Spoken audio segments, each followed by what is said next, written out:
लगातार टैरिफ के माध्यम से हमारे व्यापार संकट में जा रहा है। अगर 100% टैरिफ होगा, 50% टैरिफ होगा, तो हमारे कारोबार करने वाले कारोबारियों का क्या होगा, उद्योग जगत का क्या होगा। जितना संकट और परेशानियां पैदा हो रही हैं, उतना भारतीय जनता पार्टी की विदेश नीति असफल दिखाई दे रही है। जीएसटी में जो बदलाव आ रहा है, 9 साल तक इन्हें यही पता नहीं था कि गरीबों के लिए कितना नुकसानदेह है।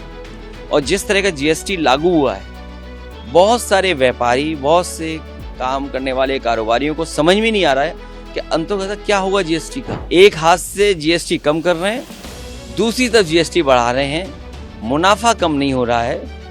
भारत को खुशहाल बनाने के लिए डॉक्टर राम मनोहर लोहिया की दाम मांदो नीति अंतर्गत हम लोग को शुरू उसी दिशा में जाना पड़ेगा। ये लगातार जिस तरीके से हमारी अर्थव्यवस्था पे चोट पहुंच रही है और लगातार टैरिफ के माध्यम से हमारे व्यापार संकट में जा रहा है।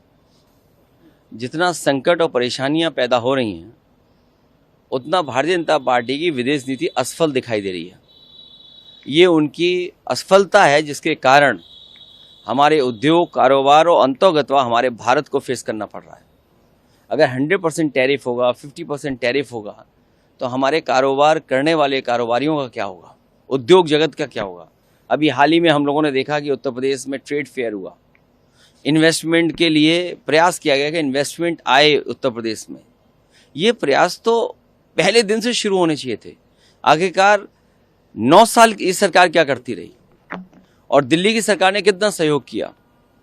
और फिर जीएसटी में जो बदलाव आ रहा है, 9 साल तक इन्हें यही पता नहीं था कि गरीबों के लिए कितना नुकसानदेह है।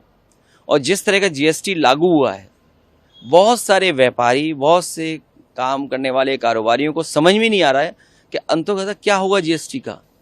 एक हाथ से जीएसटी कम कर रहे हैं, दूसरी तरफ जीएसटी बढ़ा रहे हैं, मुनाफा कम नहीं हो रहा है।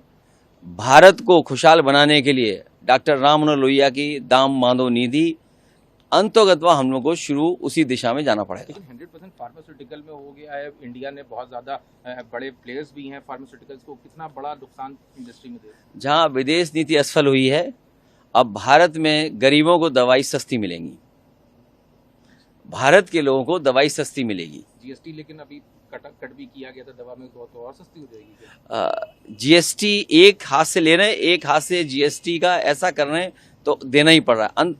सवाल मुनाफे का है। जब तक मुनाफा कम नहीं होगा तब तक महंगाई कम नहीं होगी। आप जीएसटी एक तरफ से कम कर रहे हो, दूसरी तरफ जीएसटी बढ़ा रहे हैं आप। Subscribe to One India and never miss an update. Download the One India app now.